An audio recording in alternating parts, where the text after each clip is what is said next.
You're listening to the She Lift Project podcast, a show dedicated to helping women achieve higher levels of success in the workplace. No matter where you are in your career, we want to help you grow. Now here's your host, Cynthia Kirkpatrick, a CPA, CFP, and Senior Financial Advisor at Moneta Group. Welcome to another episode of the She Lift Project podcast, and thanks for joining us. I'm Cynthia Kirkpatrick, and today we have Alexis Hershey with us. So quick bio, but you can fill in the details because you'll be much better at that than me.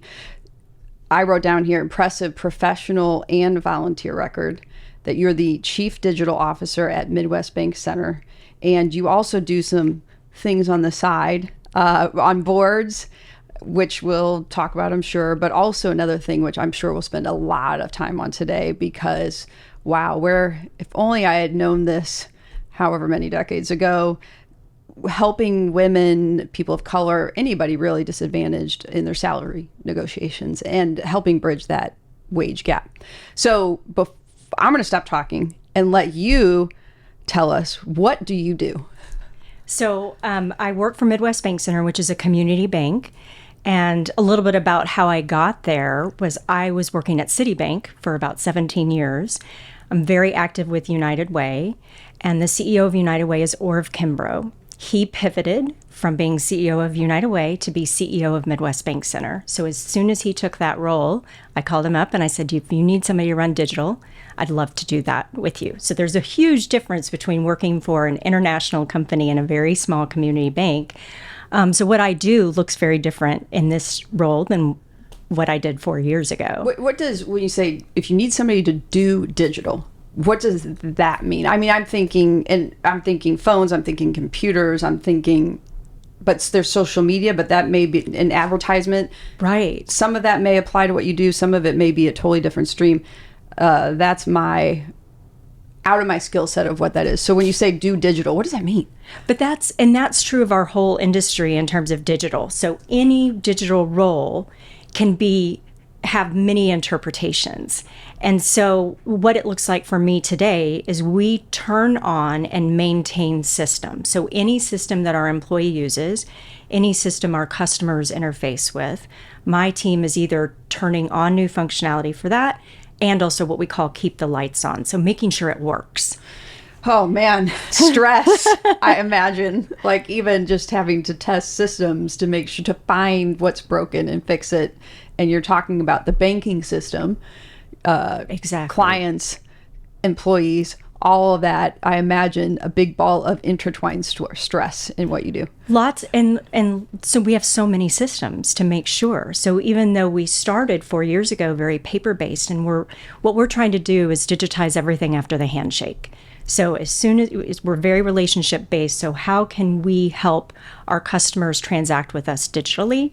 Our newest thing that we're launching in just a week is what's called an ITM. So that's a video screen where you go up to the ATM, but if you need additional help, like what you would do in a bank, then my team will be on video to help you. Like live? Uh-huh. Wow. Yeah, so that's super exciting. So, yes, it's stressful, but it's how can we continue to bring new technology to our customers is what's energizing. Now, did I see at one point you were a teacher? I did. That there was a pivot from being a teacher to, again, maybe before we even jump to that, I mean, you were at Citi, you talked about for how many years, plus then Midwest Bank Center. Yeah. I imagine digital back then, very different than digital today. Right. What is that like? So one of my favorite quotes about technology is technology's never moved this fast as what we're experiencing right now, but it will never move this slow again. And so when you're trying to get your arms around AI and all of these changes that are happening that we see even in our kids, like how are our kids using technology different? How is that different from 5 years ago? And if it's moving in a faster clip, in 3 years, what is banking going to look like? It's hard to plan for that pace of change. And really, we're just plug in with experts that are helping us rather than trying to be the developer of all of this. We rely heavily on our experts in the space. And as I joke, both having started out as in public accounting, so forever in my life being in the financial world, we're one of the last industries to embrace and enact change. Absolutely. For a good reason, right? I mean, we Right. have people's financial companies, secure information. We want other people to work out the bugs before we play it. Absolutely. And I mean, every financial industry, I mean, that's the reality. But then you also have these financial tech companies, they're known as fintechs, that are disrupting this space. And so they can be a real threat in certain tranches. And then it's how do you partner best with those fintechs that can help you? For example, we've got a wonderful vendor. We can open a deposit account in 3 minutes online, and then small business and commercial is coming next month. So any type of client can open a deposit account with us without having to come into the branch. So we're excited about that, but lots of change. Right, right. So what's most exciting about what you do, or your path to being in digital, to do digital? Yeah. So my favorite part of my job is the team that I get to lead. So we've got, the Customer Engagement Center and turning on digital products and so forth and maintaining. So I have a team of 19 people, 18 of them are women, and I get to mentor and help them grow professionally. Our bank invests in our employees, unlike any other company I've interacted with. And it's wonderful to be able to meet individually with all of them and say, what do you want to do? What are you doing today? What are your strengths? Let's identify what brings you joy in your day. One of my favorite questions to ask is, how are your wings clipped? So think about your day. What's clipping your wings? Because what clips my wings is going to be different than what clips somebody else's. And so how can I take those pieces of what brings people joy, what clips their wings? And so those things where their wings are clipped, how can somebody else on the team pick that up, because that would bring them joy? And so that's my favorite part of, we have work to do. How can we divide it and conquer it with the strengths of the team? It's funny, we record 2 of these a day, and just this morning we were talking about somebody who works in change management and goes into companies and talks about, and we talked about the teams where you don't want the same person on your team. You want a variety to be able to bring more and raise more. I'm curious. Your question there is an amazing question. How are your wings clipped? And my first reaction was, wow, what an uplifting energy, and just my whole body posture, everything got happy. Some of the new people that come on your team, what are their reactions when you first ask that? Are they shocked? I could just imagine it's a little bit unexpected. Well, I think that people don't take time when you're working so hard. You don't take time to analyze what you're doing and how does it bring you joy. But over time, you can get burned out, or you can get frustrated with what you're doing, and you don't even take the time. So it's taking that breath. So one of the tactics I tell people is put together a spreadsheet, list out, just track what you're doing, almost like when you're tracking calories for a diet. Track what you're doing and just indicate joy or no, joy, yes or no, joy. And then put that together. Like I said, my favorite thing is the coaching I get to do on my team. So I make sure I have my one-on-ones with my employees. That's priority 1. And so it's not necessarily the new people to the company. It might be the new people to my organization, for example, who haven't even thought that way for 20 years.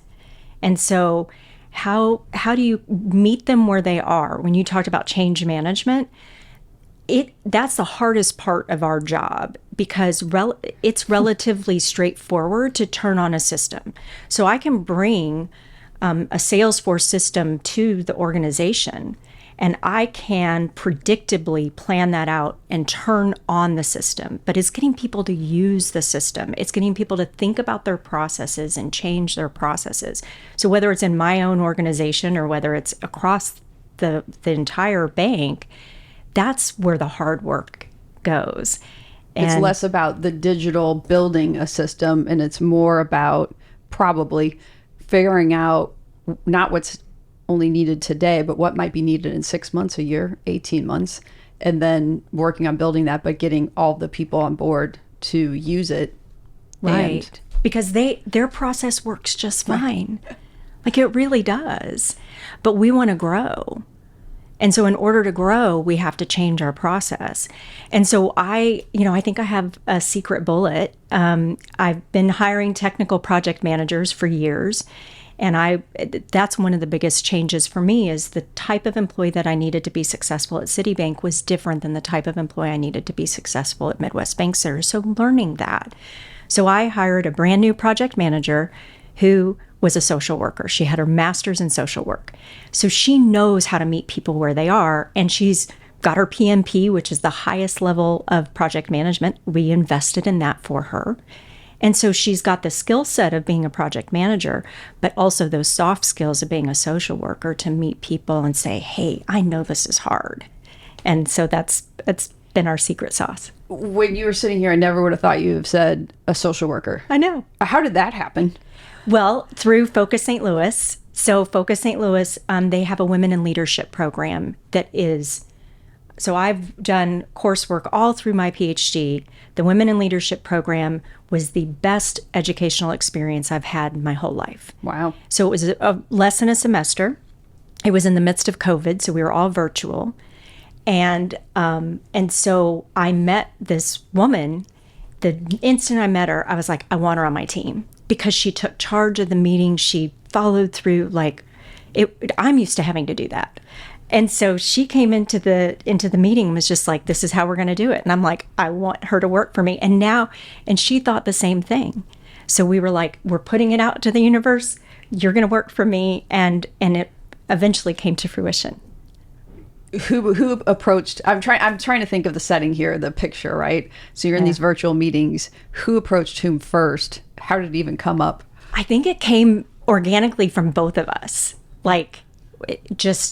Yes, I want you to work for me.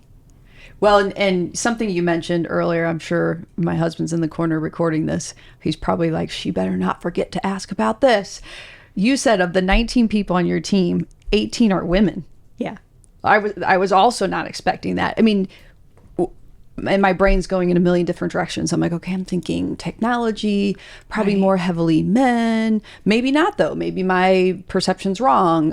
Is it who's attracted to you? Is it who you're looking for? Like, how did that, of 19 people, how is it 18? What happened? Well, our bank, the majority of our employees are women in our bank. And so we promote from within, but I've also hired externally. And so I recently, with getting the promotion to Chief Digital Officer, I got expanded responsibilities. And so the Customer Engagement Center team, that team is a team of women. Some of the people I've hired are women. So it just kind of came together organically, and then also looking to hire, based on people that I think are going to be the right fit for the work that we're doing. Right. So just qualified people. So if anybody's listening, sometimes I feel like I have to play the other side of this. It wasn't intentional. It just happened. It's not anti-male. No. In fact, I feel like I need some more diversity. Do you think, I'm curious, we've had other women on who've said, I'm really comfortable. I've only always worked in a group of men. And the first time I was in a group of women, I was scared and nervous and didn't know what to do. Are there any different challenges, or this morning we talked about it should be irrelevant, but things are things. Right. Are there any different challenges with having, or things you've seen, or have you had to adapt yourself in leading mostly female group? I think the biggest thing is, how do I make sure the male on the team doesn't feel like a minority, right? Like, how do I make sure that the way that I lead, which is very different than traditional leadership, that I'm not making him uncomfortable. So how can I meet him where he is, and then help him make sure that I am being dynamic in that leadership style and not just imposing a certain way. Now, you said your leadership is not like the traditional leadership. And we've already talked about one way, how are your wings clipped and finding that joy. Are there other ways that you like define traditional leadership versus yours? How is it different? And where did you learn it? Maybe it's the Focus St. Louis, but I asked too many questions. First of all, how is your leadership different than traditional? Well, so I think because of my background in teaching, so in my soul, I'm a teacher. And so I want to make sure that every individual on my team is living their best life, not just work life, but how can I help them optimize and bring their best version of themselves? And so that framework, that philosophy that I've got a little Post-it at my desk that kind of, it's my North Star. So that philosophy, bringing that philosophy into play, that I genuinely care. So like if I have somebody on my team that says, hey, I can go work for Square and make $50,000 more a year, the right thing to do by Midwest Bank Center is to figure out how to keep them at Midwest Bank Center. But what I do is I say, okay, what's best for you and how can I help you get that path? And if that path is at Midwest Bank Center, I'm going to do everything I can to do that. But sometimes that's not what's best for that individual. And so that customized, individualized, I mean, it's what I was doing in the classroom 25 years ago. Okay. Got to go there. Classroom 25 years ago. What did you teach? What ages? Yeah. What teacher were you? So I grew up in Houston, Texas. I taught 2nd grade and 4th grade. Then got my master's in educational leadership. So that's where the leadership principles come in. But I was 24. Nobody was going to hire a principal at age 24. My parents relocated to the Midwest, and I said, okay, I was looking at grad school. So I was going to go to University of Texas because we were in Houston, and my parents moved to St. Louis, and I'm like, okay, I want to be close to my family. So I went to University of Illinois to buy time to be a school principal. Then I had my son, and he almost died at childbirth, and I was like, I can't go back and be in a school. It's too, like, it's too rigid. So in the business world, you get lots of vacation that you can take when you need. And I was like, I'm going to pivot. My son's dad went from being in education to working at RGA and training 25 years ago, or since Blake was born, so 23 years ago. And so then I saw the path to business was from teacher to training. And this was before there were digital teams. So in my PhD work, I did the website for University of Illinois, their College of Ed. I did the HTML. It was very simple then. And so I knew I always loved digital. But so training, I trained everybody in a certain division of Citi. And then that led to a marketing and / digital role. And then when we spun up the digital team at Citi for the mortgage division, they put me on that. So it was a wonderful, I tell everybody that your career path, many people think, oh, it's point A to point B to point Z, and it's this linear thing. But everybody's career path, when they've had a long career, it's the zigzags that are so exciting, that are unpredictable. Well, I'll be honest, I'm like, yeah, I'm listening to your story. It's like, that's so great. And then you're like, my son almost died, and I'm like, oh my gosh, like I'm sure life-altering, shaking. It was. If that hadn't happened. Right. What would my path have been? Right. Yeah. Right. And he's 23 or somewhere around there, 25. He's almost 25. He's doing well. Yeah. Okay. He's thriving. Good. Yeah. So it's that, whether you mentally or emotionally, that internal need to make a change, but there might be an external factor, right, that you say, okay, I had this plan for forever. And I know I've been there on multiple occasions. Right. And I almost, in some instances, tried to force it too long to work. And I was so unhappy. And if I just listened to what life whispering at me versus shaking me later, right, anyway, at the end of the day, I'm where I should be. But you're right there with the linear path. Especially as you mentioned, things are changing so fast. And in 2 years, there are going to be new jobs that weren't even here or aware of right now. Exactly. And that's when I coach people, I try to tell them, like, I've had this long career of about 20 years, but if I'm 52, if I'm going to work till I'm 68 because I'm a workaholic, right? I still have 16 more years of my career. Like, I have no idea what's next for me in terms of, I hope, it's at Midwest Bank Center doing something, but I don't know what 16 years will look like, and I can't map it out. So I have to be open to, okay, it's going to unfold naturally, and I'm going to trust that it's going to be this beautiful story that I'll be able to look back and tell. And so I've got a lot of people that are like, well, I want to do this in 2 years. You can't control. There are too many variables at play. Right. Again, I was thinking, you can have this map, and maybe it's better, maybe some vision of the long term, but maybe better to have short term maps and still be flexible and adjustable for whatever life throws your way. Right. Or that cultivation of your strengths. So, for example, my project manager, just this morning, I talked to her about being a product owner. So that pivot, like, let me give you some experiences to be a product owner. And you may like that. I know she'll be great at it. So can I give experiences to people to help them build their resume, essentially their portfolio of work, so that then it opens different doors? And I feel like in your strengths, because we talked earlier, what brings people joy?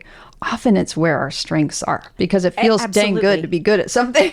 Absolutely. And that it goes back to this Strengths Finder. I don't know if you've seen that, but it's the philosophy is, if you cultivate your strengths, if you've got your weaknesses and your strengths and you cultivate your strengths, you'll become a guru. Or if you work on your weaknesses, then you keep your strengths where they are and you work on your weaknesses, and then you just get on par with your weaknesses. So that's why I spend a lot of time cultivating those strengths, so that you get them to, nobody else can be at that level if you're honing those different strengths. And there's too much to know anymore. So if you are going to be really great at something, I think you talked about on the team, then find those places that you're not great at and maybe you don't want to be great at, which is okay. But then plug in those people on your team in your life who can raise that bar. But again, you're continuing to raise yourself in the skills where you're strongest. Absolutely. I'm sitting here thinking, I know leadership, the idea and thought and recommendation on how to be a great leader has changed greatly in the last however many years. If I could look at myself at whenever, in college interning, and then when I got out, I would try to tell somebody, interview the company to see if they have good leadership. I don't know that. And I'm just sitting here thinking, man, that would be my advice to a young kid. Find somebody where the company has good leadership so they could do what you're doing for your people. Yeah. And I think, and that's exactly why I wanted to go to Midwest Bank Center, because I knew Orv and I knew the leader, the vision that he had and how he was going to bring. But you're exactly right. Who your colleagues are and who your leaders are can make a complete difference. I have coached people to say, well, if there are other aspects of the job and you don't like the leader, sometimes leaders are temporary, but sometimes you need that experience. So it's not a only go if the leadership is great, but it is absolutely can make or break the joy of your day. Right. Yeah. Well, and I want to keep an eye on time, because something we highlighted at the beginning, which I think is also, if I was young and could go to a company and ask the right questions for leadership, is to talk about when you start out, or maybe you don't start out, whatever it is, your salary coaching. Yeah. So I learned that I was really good at salary coaching through Focus St. Louis. So we had a cohort about 23 people, and 5 people in the span of 3 months or so were getting new jobs. And I said, let me help you negotiate your salary. So did you know that you said you learned it? So Focus St. Louis you did during the pandemic. So it's only been several years since it's 2023. Did you know before Focus St. Louis that you were really good at it? I didn't, but so my stepfather was head of HR for an oil company. So growing up, starting in 6th grade, I had to pay for everything. So my allowance covered everything: haircuts, clothes, toiletries, everything. And I had to negotiate my allowance starting in 6th grade. And so my team was like, that's why you're good at negotiation, because I had to write proposals, like on a typewriter, writing proposals for my allowance. And a lot of parents are like, oh, I'm going to make my kid do that. I'm like, don't. It's child abuse. Because it was really hard. But it gave me He would also sprinkle tidbits like, don't change jobs unless you're getting 20% more. It's not worth it. And so he would give us all these tidbits growing up. So I think having his expertise taught me how to do salary negotiation, but also it's really hard because we don't do it every day. And so even when I had to negotiate my salary with my CEO, who I've known forever, I was so timid. And my husband was having to be there like, you can do it. I don't want to. So knowing how hard it is, and I've got the compassion, so I help people. I do this for free because it's my passion work. I love it. And I text them like, okay, you're going to negotiate at 10 a.m. So I'm texting them at 10. You got this. You're a rock star, helping to lift them up. So you said that even when you went to negotiate for yourself, you were very timid. Yeah. But yet you know the tools and know what to do. Why? Because we're always afraid of how we're going to make somebody feel. And this is another thing. In the last, I would say 18 months or so, I've really been digging deep into behavioral economics. So it's the study of psychology and economics and how do people make decisions. And one of the key things is that when you know that if I asked you a question right now, if I said, hey, can you go pick up my daughter from school today? You would be working to be like, okay, how can I do that? That's how your brain automatically goes into yes. But we, as the people asking a question, think what your natural response is going to be no. And so when I'm asking my CEO, who I know he's already gone to the board for approval for my salary, budget was locked 6 months ago, and I know I'm asking for something more than what he gave me, I'm terrified to ask him for that. But I know I have to. Why do you have to? Because you should never accept an offer. I tell everybody, whatever that offer is, don't accept it. Always ask for more. Even if they're giving you a Rolls Royce, ask for more. It doesn't matter how great the package is. It doesn't matter what a dream job it is. Out of the hundreds of people I've coached, only 2 have not gotten more than the offer. One person who was in her early 40s got $100,000 more than the initial offer. It's real money. I don't even think I can go on in this podcast because I can't think beyond that. Yeah. So comp packages can be complex. And so how do you talk with somebody about like what feels good? And something else that I just learned this weekend was a lot of people look on Glassdoor or now with pay transparency more and more, the job listings will have the range. And I just assumed that was locked and loaded. But research has shown that those ranges, the high endpoint is not necessarily the high endpoint. So one negotiator was recommending 10% above the highest. So I usually work with the person to say, what feels good in your mouth, right? So if you're coming in and the offer is $100,000 more, if the offer is $100,000, asking for $200,000 may not feel good in your mouth. Now, again, in the hundreds of people that I've coached, I had one person who asked for double their offer, and then I didn't hear from him for like months. And I was like, oh no, because I told him double's a little bit of a stretch. He got it. So you just don't know what that upper bound is. And that's why you have to ask, because if you don't ask to find out what that upper bound is, then you're always going to question, am I making less than the next person? Or, man, I should have asked for more, because it's at the job offer where you are in the power seat. Once you're in the role, you're not in the power seat for negotiation of your salary. It's very hard for managers to move salary. So I know you have steps and things around that, but what caught me was when you said he got double his salary. Mm-hmm. Are there differences between how men and women approach this and fears and obstacles? Absolutely. And this was an African-American man. And so there's still a wage gap for, in the country. I think the biggest wage gap is with like Mexican women, if you look at the wage gap. But women are so afraid of the no. They're so afraid to and not every woman, but my experience is they're not trained growing up to ask for what they need necessarily, making those asks on a regular basis, coming into the room. You're a little more timid typically. And what I do is I coach about the manager's perspective, because I know when I'm hiring people and I've selected you, you're the person I want. And so you are completely in the power seat. And oftentimes, because we don't change jobs all the time, we think, this is the job I want. They're in the power seat, and they're really not.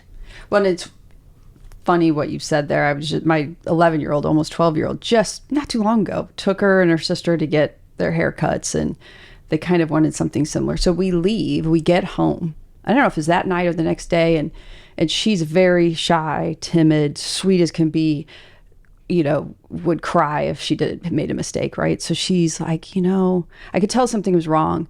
She didn't like the way the curtain bangs as they're in the cool. That they were a little bit too long, and she wished they had been shorter. And I said, well, why didn't you say anything when you were there? She asked you well, I was afraid. I didn't want her to get upset, or I didn't want to hurt her feelings.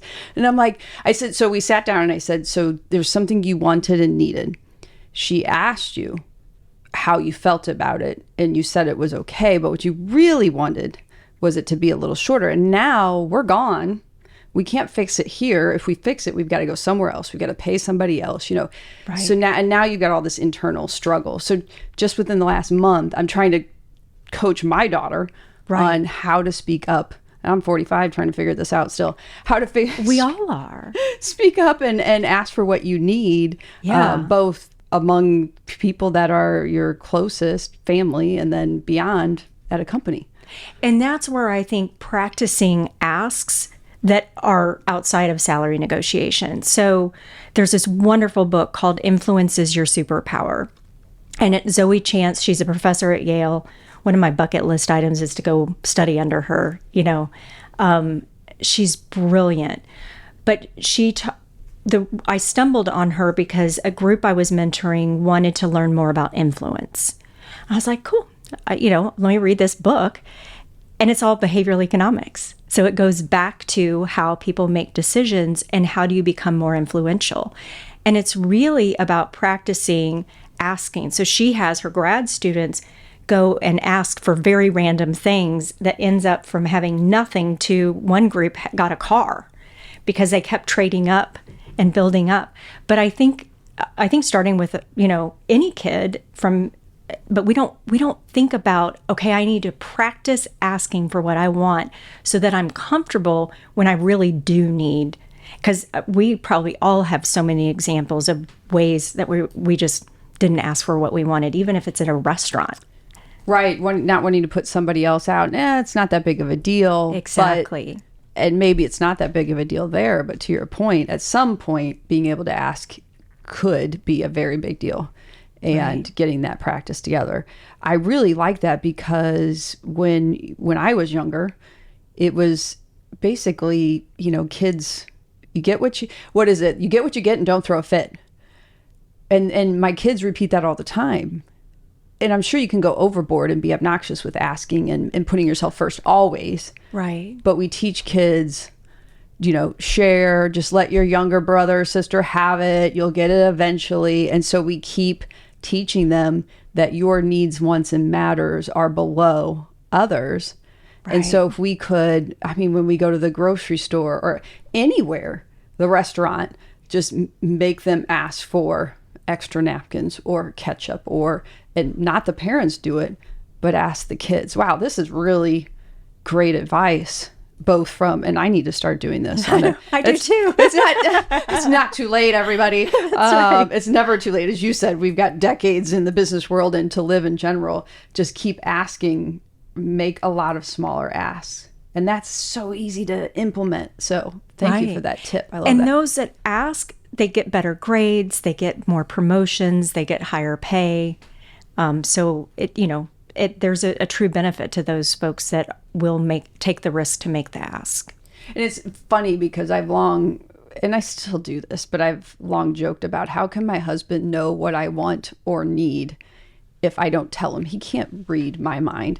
And even if he was reading my mind, I'm sure that he's not thinking the way I'm thinking. So I'd rather tell him what I want than let him think about what I might want. So it goes back to like, how would he know that, I don't know, for my birthday, I just want a day at the spa. I don't need anything crazy big. I just want a relaxing day, and he may be thinking, or I know somebody soon in my life who's going to have a big birthday. And I know somebody else is like, oh, should we throw them a big surprise party? When in actuality, I don't think that's what that person would want at all. Exactly. So being verbal and open and honest about it, we need to talk about everything that's inside of us. Wow. I knew I was going to come and learn a lot today, but already I feel like I'm blown away and like, okay, I want to go practice that right now. I need a nap. Ask for a nap. So all those things were good. We sidestepped we haven't gotten into yet, the salary coaching. And I'm looking here, you had talked about steps to implement. So women in St. Louis, you really started asking to help others. Hey, you're going to get a new job or you're going for a promotion. Can I help you? Right. What made you do that or say that, or how'd you? It just came organically. Like, I knew how people struggle with asking for more. And I've hired a lot of employees that they take the job offer versus ones that are like, no, I'm not going to come work for you unless you give me more money. So it's kind of the experience of being a leader at Citi, being a leader at Midwest Bank, and having had to be in those, knowing from the employer side what you might be thinking, and then seeing both those who do and don't, how it works and how it plays out, so that you could then take those experiences and help guide somebody and give advice. Right. And how energized I got by helping those 5 people in women in leadership. And I was like, oh, I need more people to help. And what's of those 5, any one, and you don't have to give specifics necessarily, but any one of those negotiations or how you help them stand out to you? Or yeah. So the woman that got $100,000 more than her offer, although the guy that got double his offer, I guess that's my new limit, but how complex that negotiation was. And there's a key thing, especially in the St. Louis area. So in New York, it is illegal to ask, what's your current salary? So a lot of people in our area make the mistake of asking, what's your current salary? And what that does is that perpetuates the salary gap. So if I'm only hiring and whatever you're making now, that becomes my new low if I'm hiring you.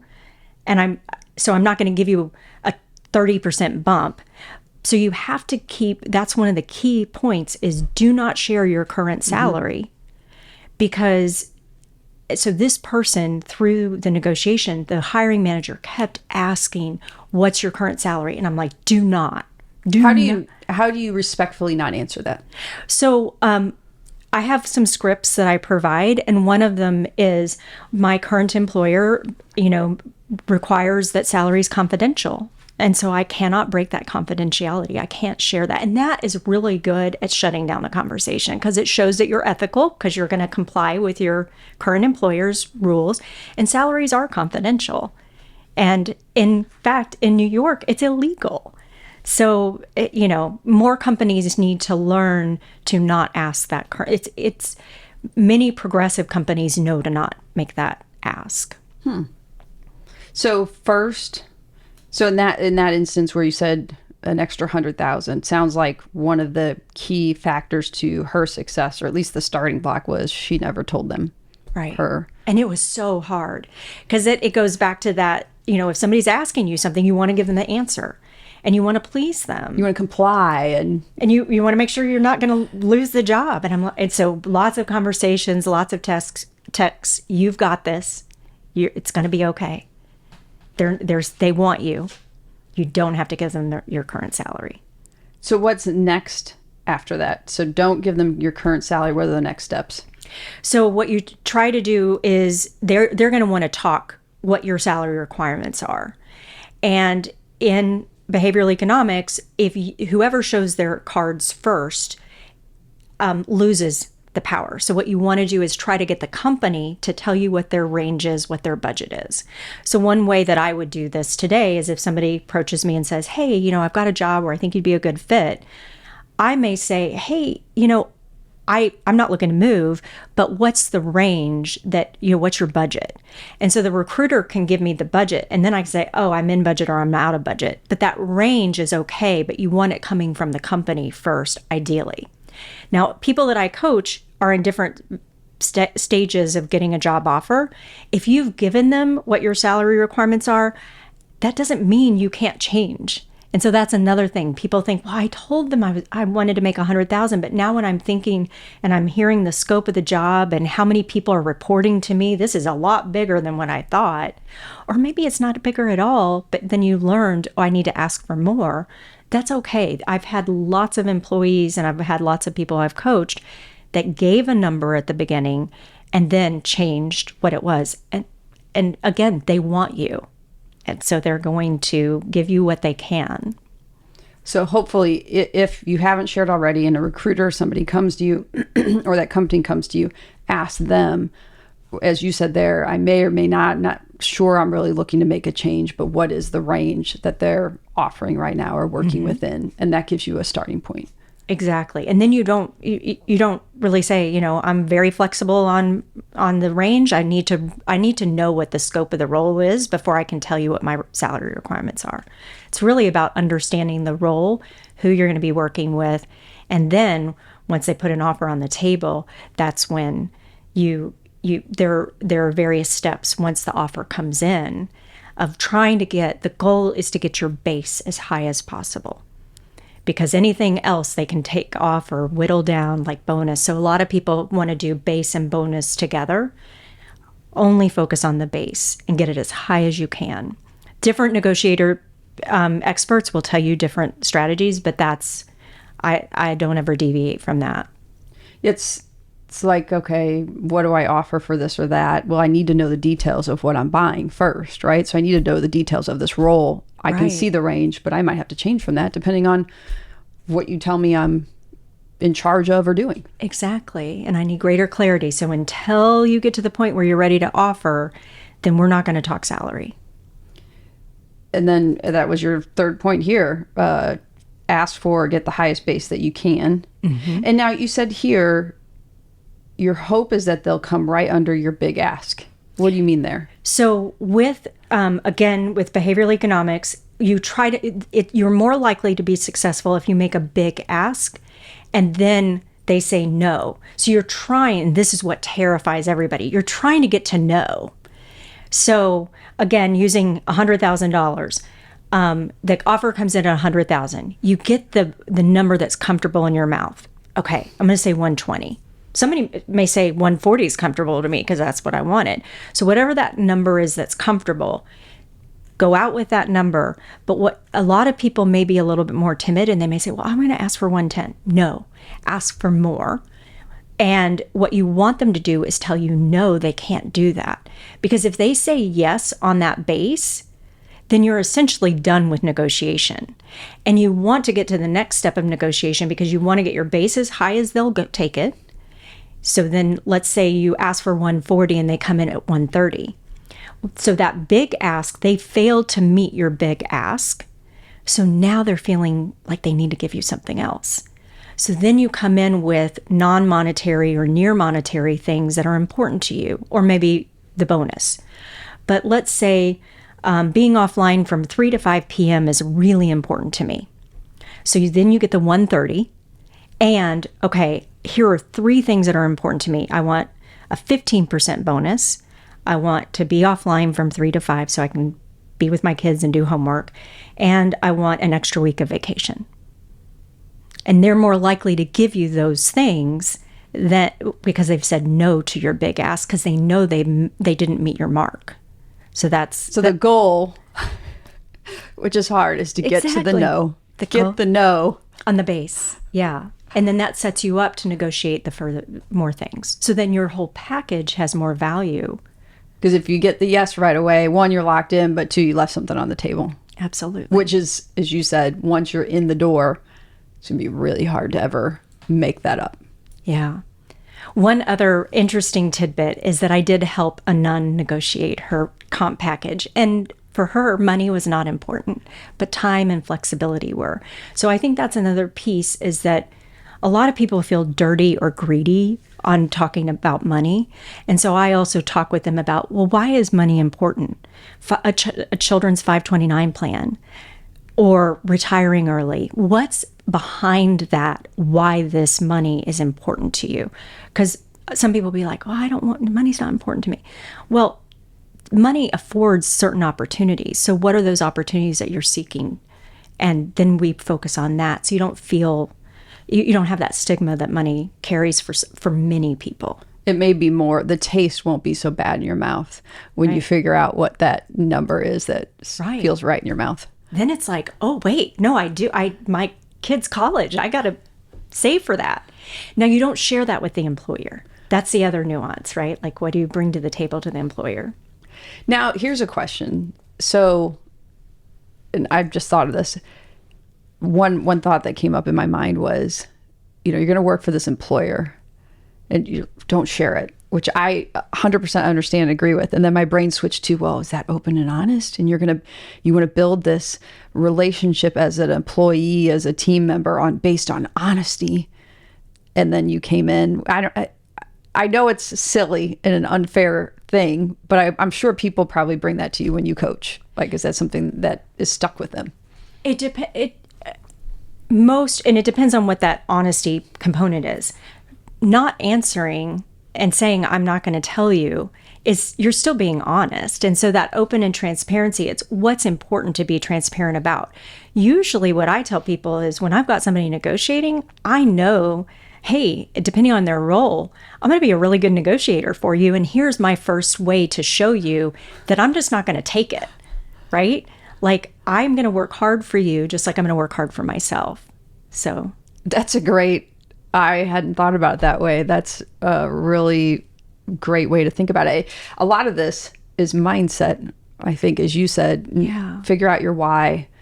Don't share things, but I don't know. A lot of it is maybe getting your mind around what's holding you back from approaching this way. And that was a really brilliant answer. Yeah. And I think part of it too is we don't have a lot of experience in this. So I've coached lots of people that said, I never knew I could ask after the offer. And that's the only time you should be asking. And so it's giving people this experience where they may not have had the head of HR, teaching them. And so how can I give more people experience in saying, I've coached over 150 people or however many people it is, because it's about 2 people a week. And I've coached all these people. And out of all of those, only 2 didn't get more from after the offer. So that experience that I can bring to give them, you can even Google, should you ask for more after you get a job offer? And Google will tell you yes. So, well, if Google says it, it's got to be, right? That's right.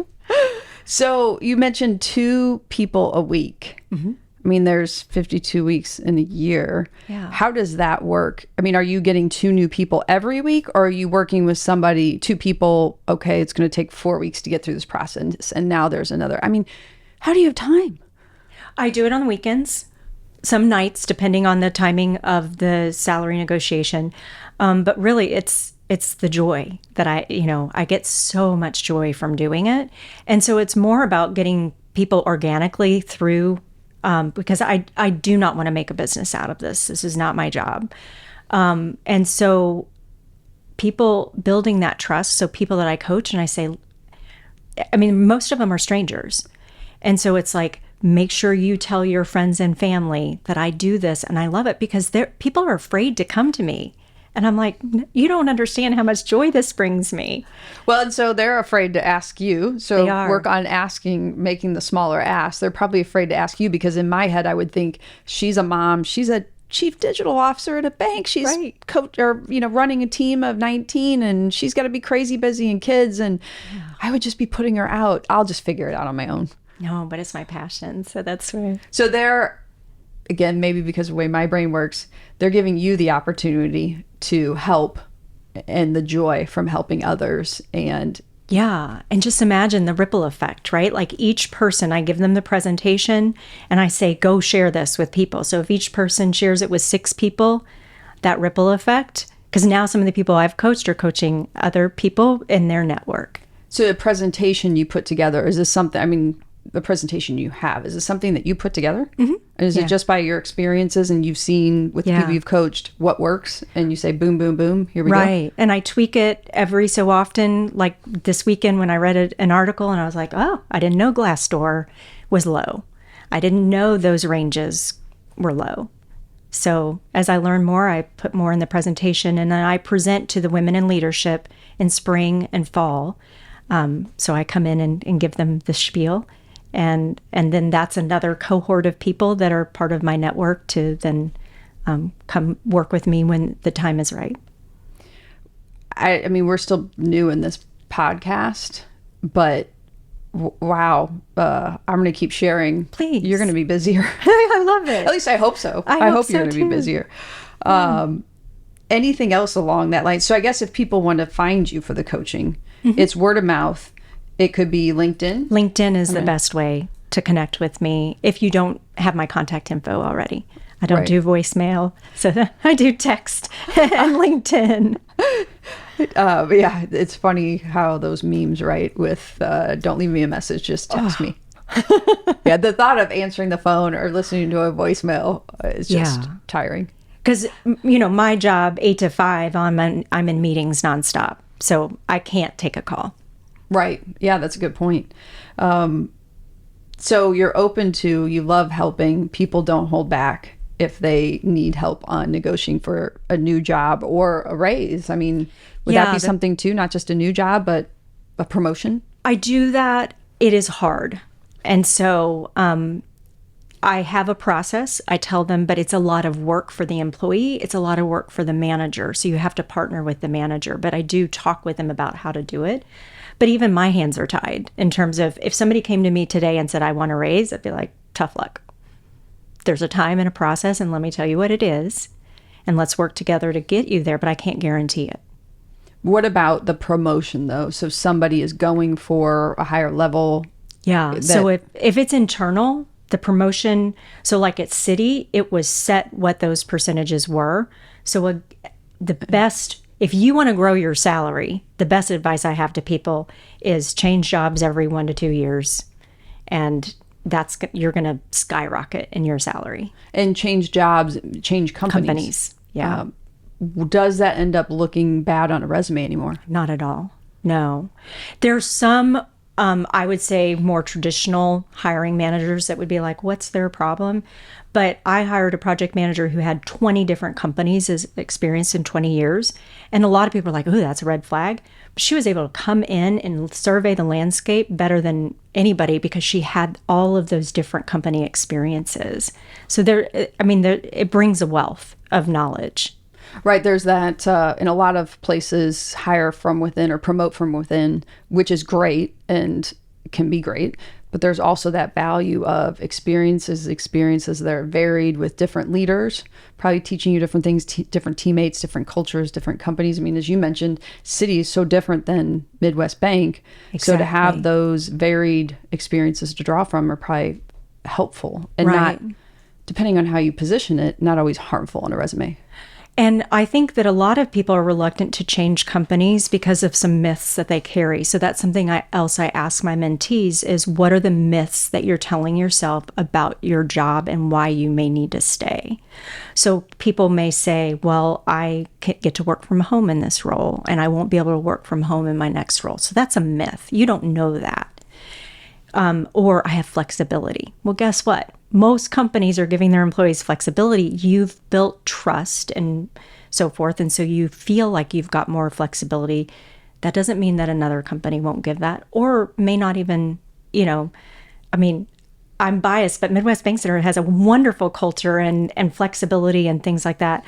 If somebody were coming to our team, it'd be so different than what they have today, but they may have been reluctant to change jobs because of those myths.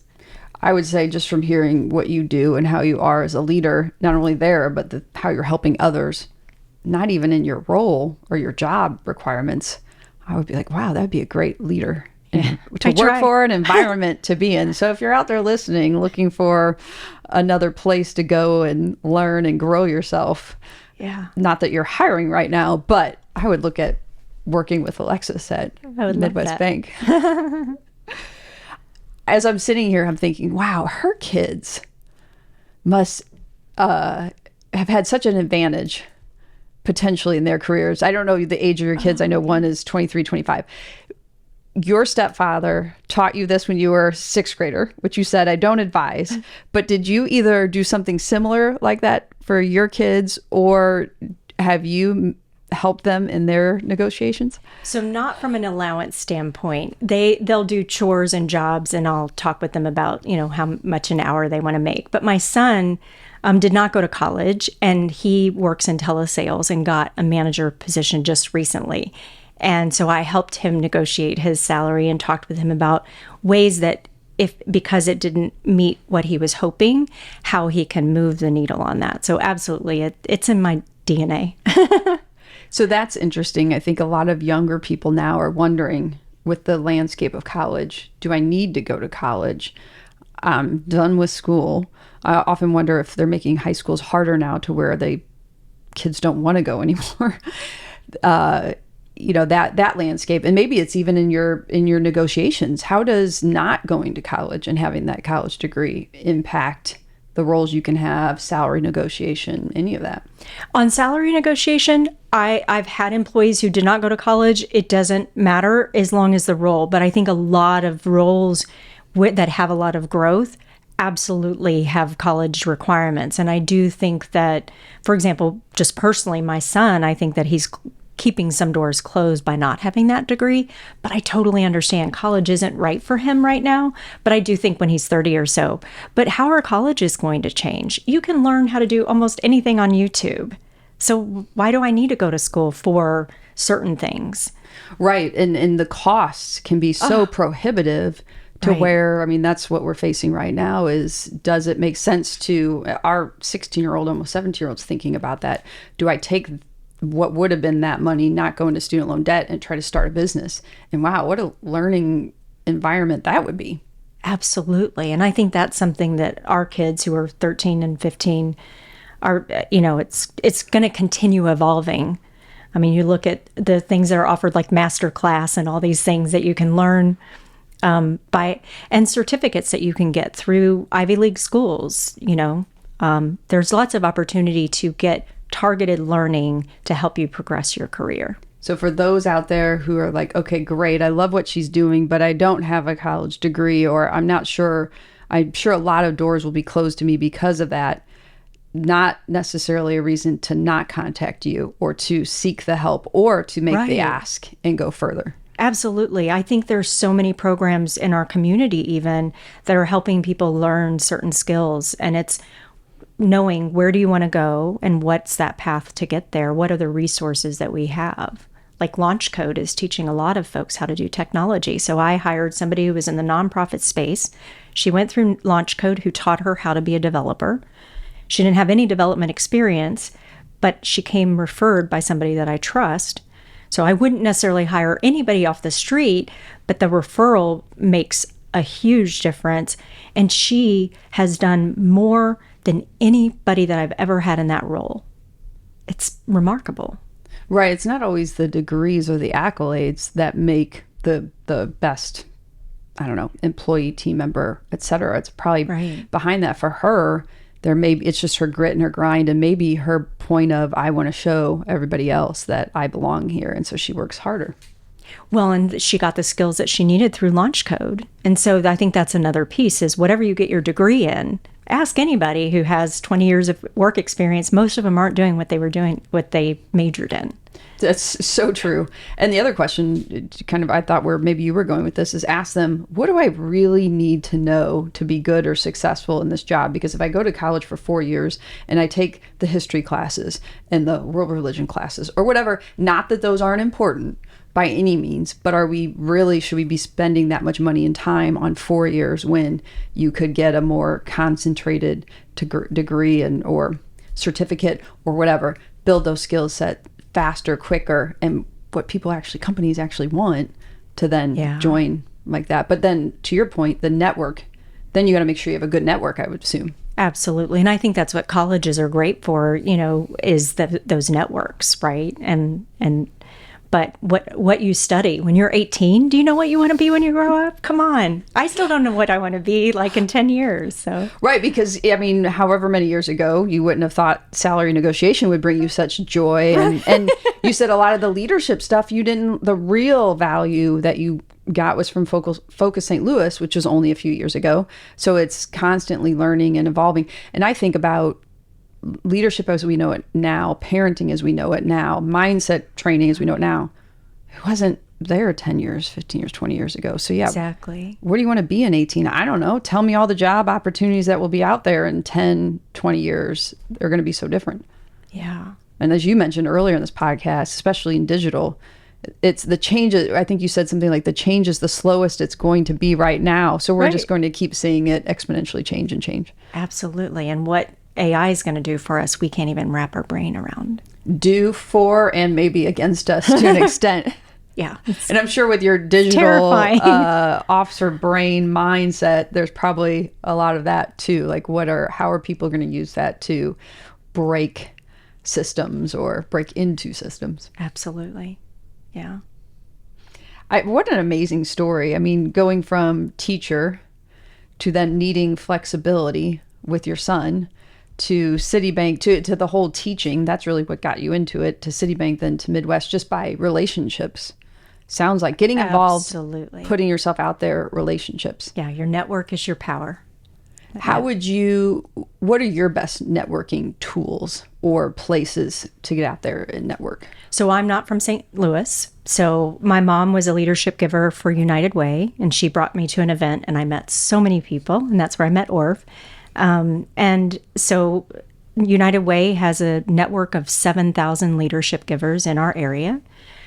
To me, it's the most powerful network in St. Louis. And so that network, and then Focus St. Louis, their network, those are the two places that if you're trying to meet new people that are outside of your industry, that is the best way to tap in. And reach out to me and I'll bring you to an event. Oh, well, we'll have to talk again. Yeah. And I think it's also, finding those places too where you're passionate about, right? So don't try to fit if there are organizations, but it's really not your passion, it's going to come through. So, you talked about skill sets and what you're good at and what you enjoy. You're not going to have joy and you're not going to really partake. And so I'd imagine you found those places that you do enjoy and align with your passions. And for me, United Way, what I tell everybody is I approach my charity giving like I approach my retirement. So I'm not investing all of my retirement into Apple stock. Apple is fantastic, but I don't put all of my stock into Apple. So United Way is like a mutual fund for our community. It gives a safety net. It's reaching people where I didn't even know one of the biggest challenges of those in need is transportation, but they're investing in that. So if I know I'm putting my money for charity in United Way, then I know that they're taking care of that safety net. And then I can pour into education and foster care and these other ways by serving on boards in that space. So I diversify how I give back to the community. I like that. And being the financial person that I am, You're diversifying how you're helping people both at Midwest Bank through negotiations on pay. You're diversifying and being on boards, but then, being able to fulfill community needs on a broader spectrum by the United Way. And then not only what you learned from Focus St. Louis, but now you go back and you speak to them. Yeah.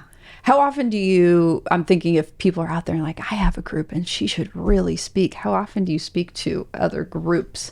Other groups, not very often. So Focus and then United Way, I, have opportunities to do that. Is that something you're interested in or you're okay? I didn't want to like sell you and say she speaks. So, and then you're like, I didn't really want to do that. I really want to do more of the coaching, but it sounds like that's a potential too. It gives it, how can I make the biggest impact by teaching just a few tidbits to help people?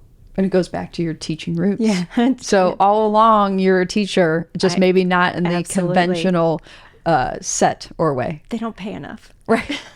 those teachers, bless them. Yes. Bless them in whatever way you want to bless them. I couldn't do it. So Yeah, it's hard work. right. It takes a village to help raise our children and teach them the right things. So thankfully, there's some people who can do it and enjoy it.